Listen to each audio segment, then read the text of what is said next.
Bueno, este video no va a mostrar ejecución de comandos en el programa, pero yo sí quiero aprovechar para darles una serie de datos que a lo mejor de pronto no todos conozcan. Yo sé que muchos han escuchado hablar de otros software, pero yo voy a empezar por lo siguiente. Mire, el avance en los medios auxiliares o medios informáticos que tenemos hoy en día tiene una primera característica y es que los diferentes programas o softwares han sido diseñados para que eh, realicen unas tareas muy específicas. Por ejemplo, si yo voy a un programa como Word del Office, pues está hecho como un procesador de palabras, o sea que la función que mejor trabaja allí es la función de manejar los textos, crear párrafos, manejar la presentación con negrillas, con tipos de letra, etcétera, o sea, hacer documentos mucho más completos que pueden llegar incluso a ser contenidos de libros y el mismo programa permite incluso generar índices y otro tipo de cosas. Pero si yo me voy a Excel, pues en Excel ya no voy a poder hacer un documento escrito con la misma presentación del Word, sino que más bien allí ya lo que tengo es lo que se llama una hoja electrónica y las hojas electrónicas están pensadas para trabajar en celdas que aparecen en la intersección de filas con columnas y que pueden manejar tanto textos como valores numéricos, incluso gráficos. Entonces con esto hacemos unas cosas diferentes. Por ejemplo, hacemos tablas, hacemos directorios, presupuestos de obra, podemos, y lo hacemos mejor allí que digamos que en el Word. Y cuando llegamos a la parte de graficación en computador, ahí siempre tenemos que aprender a diferenciar dos grandes grupos. Uno que se llaman los graficadores tipo pixel, que lo que hacen es simplemente crear imágenes donde de acuerdo al color, pues las imágenes van generando una vista en pantalla que puede ser muy realística, puede ser manejo de imágenes tipo fotografía o imágenes que uno va creando con otros programas. Pero ahí en esa parte uno lo que debe decir es, cuando se trabaja en programas tipo Pixel, lo que se ve es lo que es. Y en esos programas tipo Pixel tendríamos los más esenciales y que vienen incluidos con el paquete de Windows. Está, por ejemplo, el Paint 2D o el Paint 3D. Pero hay unos que ya vienen con un poquito de combinación más de fotoedición, como el caso del Photoshop, que permitirían hacer otras cosas. Sirven para hacer también documentos ilustrados. Y el otro gran grupo de graficadores son los que vamos a denominar los graficadores vectoriales. Y estos graficadores vectoriales ahora, a diferencia de los anteriores, ya es que lo que está en la pantalla no necesariamente es lo que vemos, sino que hay unos píxeles pintados, pero en realidad ahora lo que tenemos es una graficación de ecuaciones matemáticas que se pueden ser de primero o segundo grado, en el caso de que sean líneas, sean arcos o sean elementos curvados como elipses o como círculos. Y estos programas trabajan fundamentalmente sobre un sistema de coordenadas de plano cartesiano, XY. Incluyen el Z casi la mayoría de ellos. los que permiten trabajar también en 3 dimensiones. Ahora, ya llegando a ese punto que es donde hemos estado pues más comprometidos en estos videos, que es programas como el AutoCAD, que está hecho para eso. Claro, no es la única empresa, AutoCAD no es la única empresa que produce programas vectoriales. Por supuesto, también está otros programas como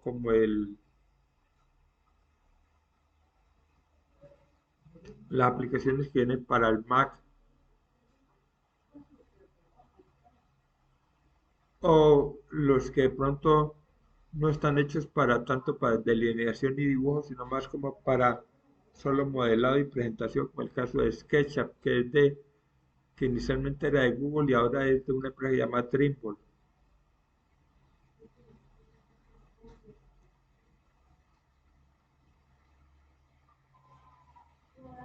Y resulta que en la medida que ha ido avanzando toda esta parte de las herramientas de modelado de dibujo, y que de alguna manera también están incorporando el tema nuevo que se llama la inteligencia artificial, ahora empiezan a aparecer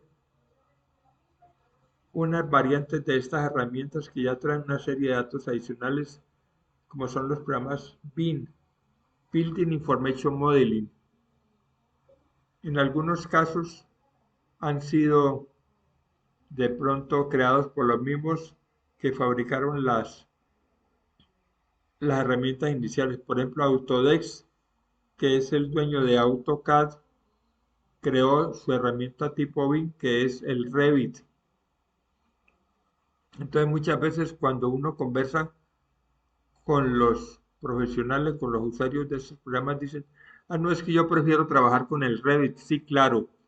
Lo que pasa es que el Revit ya lo tienen que reconocer que funciona más como una base de datos que de alguna manera pretende que todas las cosas que hacemos en el proyecto están incluidas en un solo archivo. Es decir, un archivo de Revit incluye modelado, graficación 2D, incluye también fotorrealismo o una especie de base de datos para presupuestos y para poder, por ejemplo, hacer control y revisión de los proyectos con las otras disciplinas, por ejemplo, revisar instalaciones especiales con respecto a la estructura. Pero entonces, ¿cuál es la razón por la cual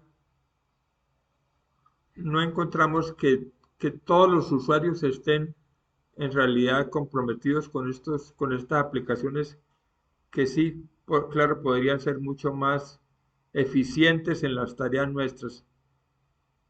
Y eso tiene varias explicaciones. Una primera es que para que funcione perfectamente una herramienta BIM,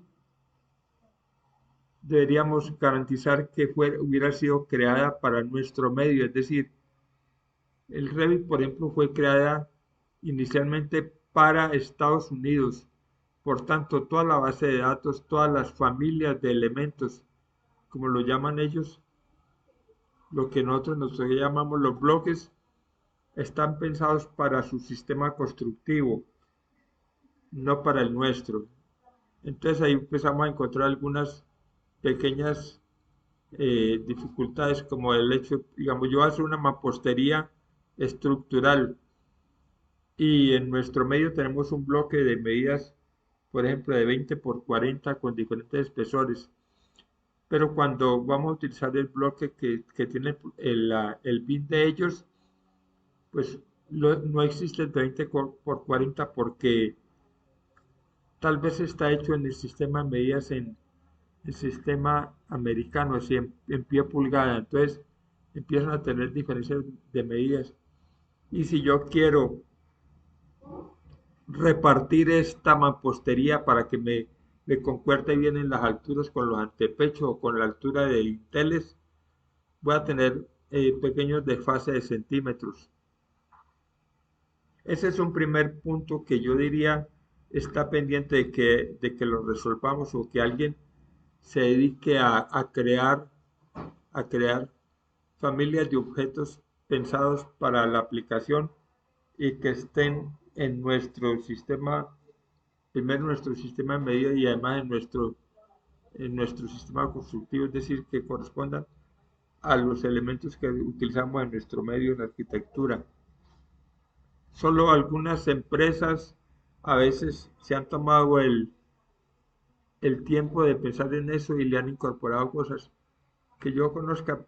En el caso, por ejemplo, Palco es una de las empresas que ya ha ido ubicando en, en su página descarga de familias de elementos de accesorios sanitarios hechos para Revit. Pero empresas como Corona o como Mancesa, que uno pensaría que muy bueno que tuvieran también los aparatos sanitarios metidos allí, tal vez no lo han hecho. Entonces, ahí tenemos un segundo punto que hay que ir pensando y que haría falta que se resuelva, que sea alguien que se dedique a hacer eso o una empresa o que alguien genere información que pueda circular y que se pueda descargar.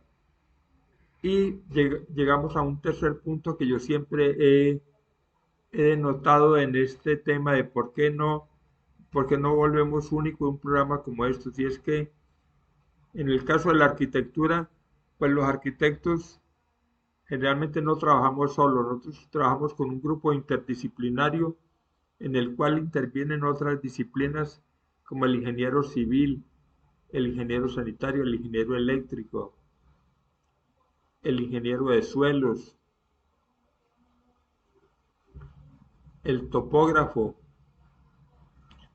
Y lo que sucede allí es que si yo como arquitecto utilizo un BIM como el Revit y hago mis cosas, pues inicialmente la parte arquitectónica podría ser que quede bien ajustada a esa plataforma, pero si los ingenieros no lo hacen en el mismo Revit, sino en otra aplicación, pues queda como un anexo que se le adhiere allí, pero no tenemos cómo coordinar que todos estemos trabajando como en la misma línea. Entonces, habría que convencer también a los ingenieros de ir migrando hacia esa plataforma para crear un trabajo mancomunado que nos dé muy buenas respuestas en todos los aspectos. Porque de nada sirve que yo haga un muy buen proyecto arquitectónico en Revit, pero resulta que la estructura no está en Revit, sino que la estructura anda por allá en AutoCAD, en otro o en otro programa cualquiera que ellos utilicen. Y eso también pasa con las instalaciones especiales. Entonces, yo porque hago insistencia en enseñarles muchas de estas cosas de trabajar con el AutoCAD. Primero porque el AutoCAD es de los pioneros en el tema del modelado y la representación bidimensional de proyectos. Pionero me refiero a que fue de los primeros que salió al mercado, más o menos en la década del 90. Y yo desde ahí empecé a poner cuidado qué sucedía con ese programa. Y segundo,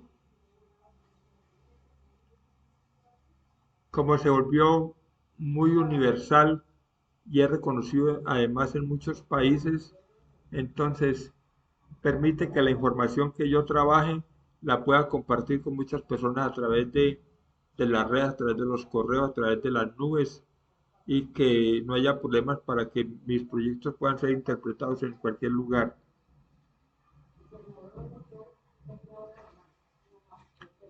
Y finalmente, más adelante ustedes seguro van a descubrir que existe alguna parte como interactiva entre los programas modeladores como el AutoCAD y los programas BIM como el Revit, donde pueden compartir también datos. Es decir, lo que hablaba yo, si yo no tengo, por ejemplo, un sistema de ventanería ya preestablecido de Lenner cualquier empresa de estas, yo puedo crear el objeto en un modelado como el AutoCAD, que ya lo domino, y luego transmitirlo y crear una familia nueva en el Revit.